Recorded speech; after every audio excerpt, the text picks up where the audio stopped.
Apakah ada sahabat Rasulullah yang memaksa takdir? Ada. Sa'labah bin Hatib, Pak. Hidup miskin, tapi rajin sholat jamaah. Setiap habis maghrib lari pulang. Setiap habis maghrib lari pulang.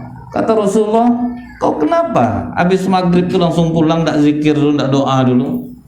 Kain sarung cuma satu ya Rasulullah, untuk menutup aurat. Waktu maghrib pendek, jadi aku gantian sama istri aku. Pas istri aku tidak halangan. Langsung dia ngomong gini ke Rasulullah, Pak, kalau kau berkenan ya Rasulullah, doa kau kan makbul. Doakan aku ya Rasulullah. Aku janji kalau aku kaya ya Rasulullah, aku bantu orang susah. Ini perkataan orang belum kaya, Pak. Ngotot minta kaya. Sama dengan orang sebelum duduk rajin betul ke majelis taklim, Pak. Senyum tuh nggak habis-habis tuh. Pokok Bapak Ibu ada apa-apa jangan sungkan-sungkan WA saya. WA saya 24 jam aktif sebelum duduk, terpilih, Pak. Setelah duduk ganti nomor, enggak. Sebelum tuh bukan main lagi, asal ada aja pengajian warga datang terus aja tuh. Setelah duduk enggak ada. Jarang yang mau itu, Bu, jarang. Sama nih sama Sa'labah nih, Pak. Sa'labah bin Hatib ini. Sebelum kaya, minta-minta kaya. Dipaksanya Rasulullah doakan dia. Kata Rasulullah, aku kaya enggak menurut kau? Kalau kau kan Nabi, tidak perlu kaya. Kami ini masyarakat, kami janji Rasulullah, pokok kalau kaya aku Rasulullah, aku bantu orang susah. Rasulullah tidak mendoakan Sa'labah bin Hatib, Pak. Diambilnya kambing bunting itu yang didoakan. Dikasih ke Sa'labah, berkah doa Rasulullah, cepat berkembang biak kambing ini, Pak. Sampai dibelinya lembah di Madinah. Semenjak dia beli lembah di Madinah itu tidak ada lagi ke masjid. Nah, itu orang memaksa takdir.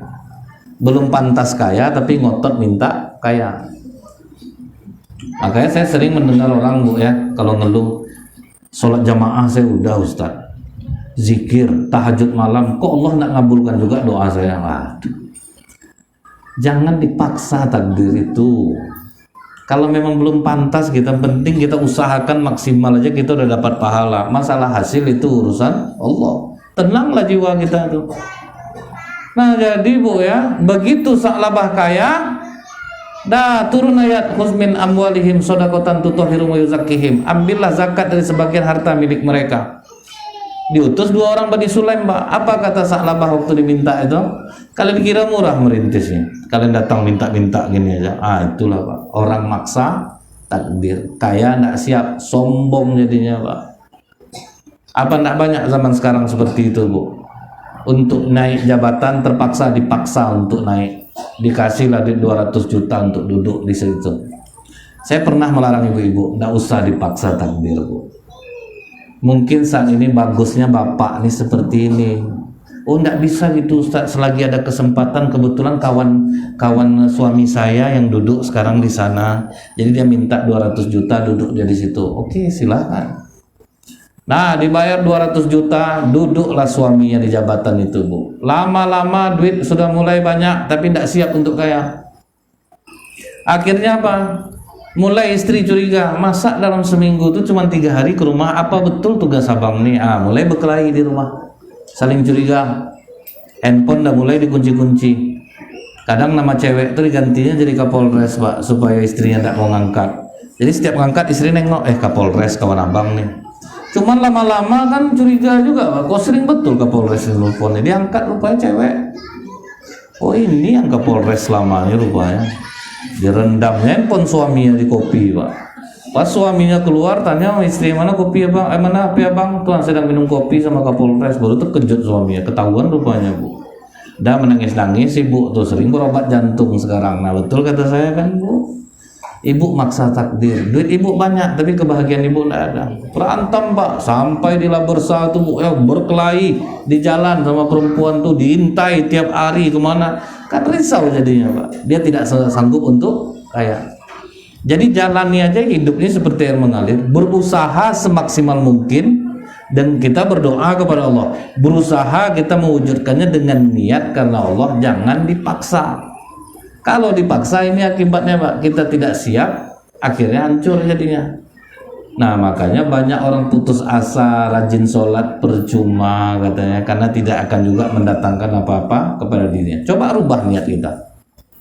Aku ke masjid melaksanakan sunnah Rasulullah, sholat berjamaah. Mau Allah miskinkan aku, terserah Allah. Itu sekarang Bu ya, yang menjadi muazin di Masjid Istana Riyadh namanya Amar Mustafa Pak. Orang Sudan, kulit hitam, merantau dari Sudan ke Riyadh, jadi tukang bangunan. Hidup di Riyadh mahal Pak. Jangankan untuk ngirim istrinya di Sudan, untuk hidup dia aja susah. Tetapi apa amalan Amar Mustafa ini yang tidak berubah Bu? Tidak jauh dari Masjid Istana Riyadh itu ada masjid masyarakat. Dia sering sholat di sana Pak. Azan dan sholat berjamaah. Tidak pernah mengeluh sedikit pun kepada manusia. Udah sering dia azan di masjid itu Bu. Tidak ada pengurus masjid yang pernah nawari dia duit, makan. Tapi Amar tidak pernah peduli Pak. Aku sholat karena Allah, bukan untuk mendapatkan duniawi. Kita aja kalau udah sering jamaah di musola nih, tidak dapat kupon daging, pindah musola sholatnya Pak. Cobalah tidak dikasih. Kita ini suka menganggap apa namanya nih, oh aku udah sering jamaah sana, tapi tidak ada perhatian, terlalu baper Pak. Bangga betul dia jadi orang miskin tuh. Kita tuh kalau dapat memberi Bu, jangan menerima. Ini kadang ikut korban, suami ikut korban satu. Sudah tuh dia dapat kupon panitia, bapak ini panitia lah, istri panitia, anak 5 orang panitia, untuk dia aja daging tuh lagi Pak. Untuk apa seperti itu? Nah makanya banyak kacau ya Bu ya. Karena itu tuh lah Pak. Aneh-aneh kita ini suka membenarkan kebiasaan, bukan membiasakan yang benar. Nah jadi Amar Mustafa ini Bu, 5 tahun dia azan di sana, tidak pernah pengurus gaji dia, santai aja dia Pak. Dia kerja tukang bangunan, tidak pernah ngeluh, tidak pernah cerita ke orang aku susah, aku tidak kirim istri aku duit, aku tidak makan, tidak pernah. Itu yang orang Muslim itu, nggak mau ngeluh, karena dia yakin Allah selalu bersamanya. Allah tidak akan mungkin menyia-nyiakan. Apa bukti Allah tidak menyia-nyiakan ya Bu? Istrinya walaupun tidak dikirim uang tetap setia. Rezeki itu Pak. Kemana mau dicari istri tidak dikirim 5 tahun tahan Pak? Itulah rezeki dia. Kemudian apa? Akhirnya kawan-kawannya lah berembuk Bu. Amar, kau udah 5 tahun di sini, tidak ada perubahan. Kau jangan tersinggung ya Amar ya. Kami rencana mau nyumbang belikan kau tiket pulang ke Sudan. Mau enggak kau kira-kira? Kata Amar, alhamdulillah. Kalau memang itu niat baik kalian, aku terima. Andaklah nolak Pak. Itu orang yang baik. Minta enggak dikasih, terima. Jangan Bu, macam kami ustaz-ustaz ini lah kadang kan. Habis ceramah kan pura-pura kencang jalan keluar supaya bapak kejar tuh Pak. Kalau enggak bapak kejar melambat tuh. Udah balik saya dari situ tuh. Kalau para ustadz menjadikan ceramah ini profesi, dia hancur hidupnya, hancur hidupnya tuh. Akhirnya apa nanti jadinya Bu ya? Kalau macam-macam orang ikhlas gitu Bu ya, keluar cepat-cepat. Coba nanti dikasih, ada yang balik lagi besok Pak. Sengaja dia sholat subuh di sana balik Bu. Amplop saya ngapain nak dikasih semalam? Itu kalau menjadikan ceramah untuk profesi. Nah itu bahayanya bidang kami ini Bu yang ngeri Bu, bisa lebih jahat dari begal Pak. Misalnya saya nengok ada orang minta sedekah, ada ibu bawa kalung, buka kalung ibu, ada bawa cincin, buka cincin, itu kan lebih bahaya daripada begal tuh. Di begalnya orang di masjid Pak.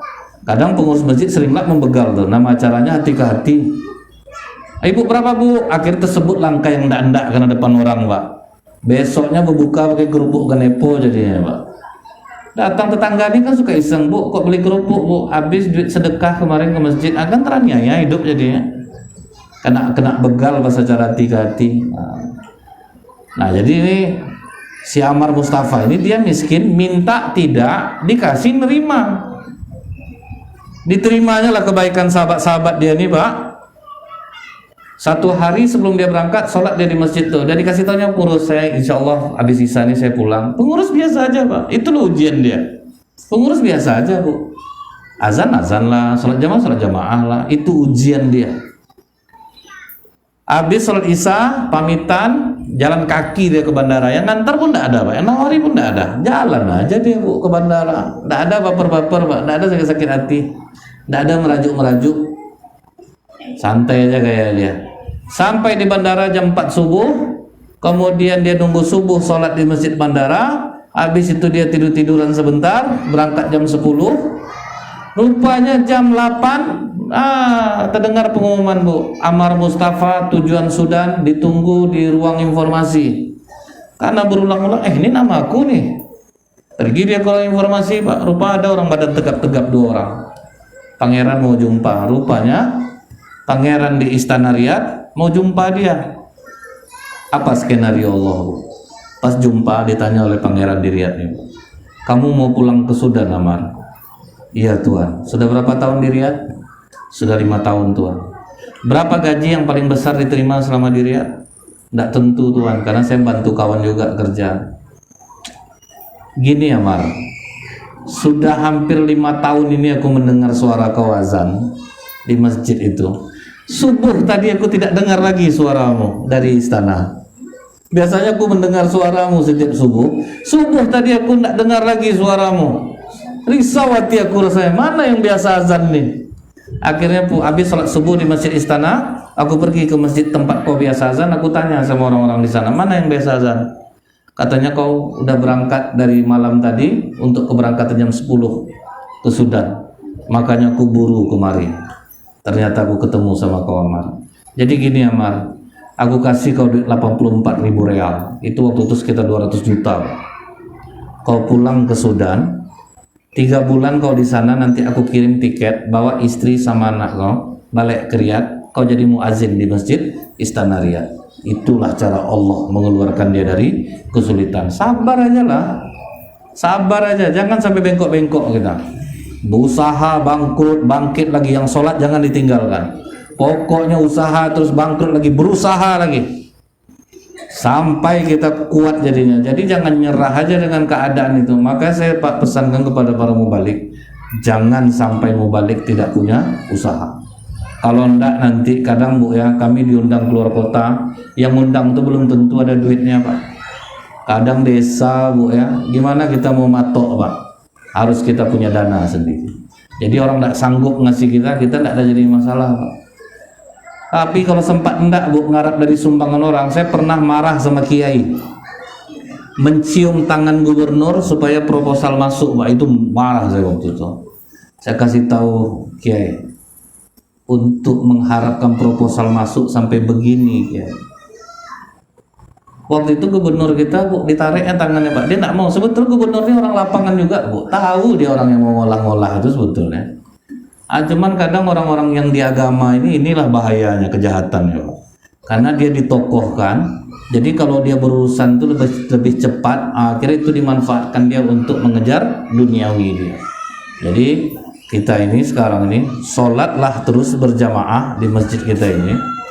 Kemudian apapun yang terjadi di diri kita, jangan pernah mengeluh. Usaha kita gagal, kerja susah, pokoknya jangan sampai tinggal. Tidak ada hubungannya, tidak ada hubungan. Kalau kita udah pantas untuk berhasil, Allah akan wujudkan usaha kita itu bisa berhasil jadi.